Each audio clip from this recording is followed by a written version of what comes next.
នេះសម្រាប់អ្នកដែល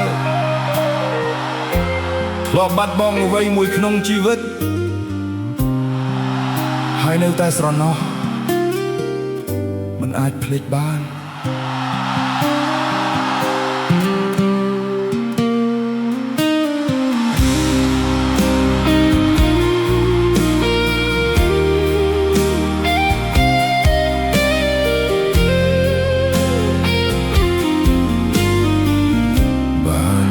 យល់អា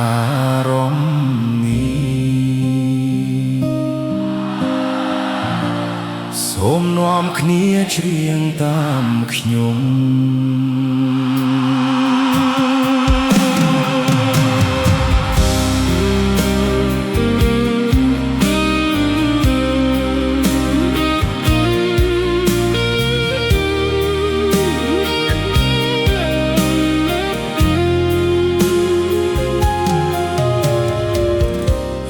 ខ្ញុំចប់ហើយនៅឡើយស្រ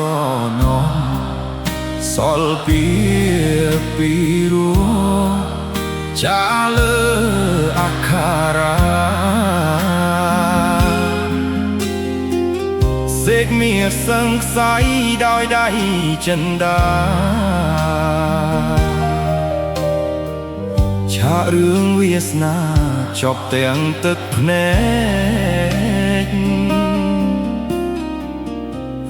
គេកោគេសោគេស្ដាយ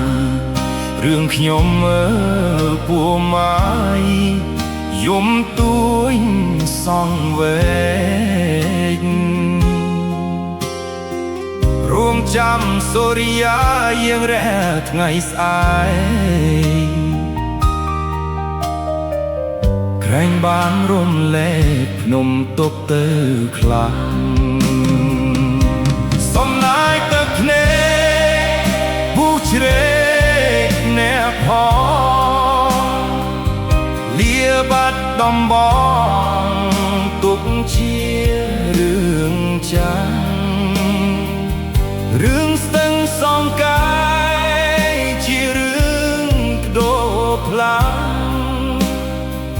នឹកឡើងសែនខ្មាស់ជីវិតខ្លួនឯងរស់ជាកូនសត្វយំព្រួយគ្រួសាររស់ចាំសង្ខារប្រែคล้ายជាផ្សែងលាស្ទឹងសងកាយជាភូមិចំបែងដែលខ្ញុំសូមថ្លែង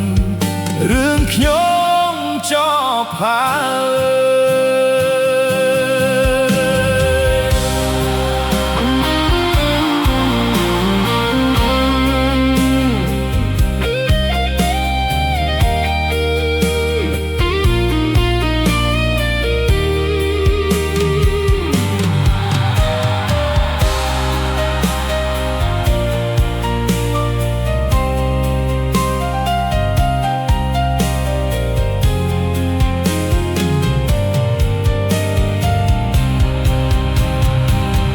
សំណាយទឹកភ្នែកក៏ស្រែកអ្នកផងលាបាត់ដំបងទុកជារឿងចារឿងស្ទឹងសងកាយជារឿងដោផ្លានឹកឡើងសែនខ្មាស់ជីវិតខ្លួនឯងរស់ជាកូនសត្វយំព្រួយគ្រួសាររស់ចាំសងខាប្រែคล้ายជាផ្សែង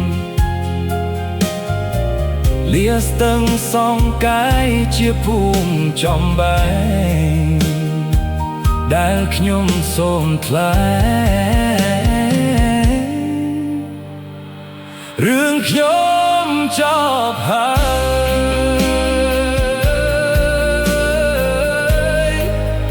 រឿងខ្ញុំចប់ហើយ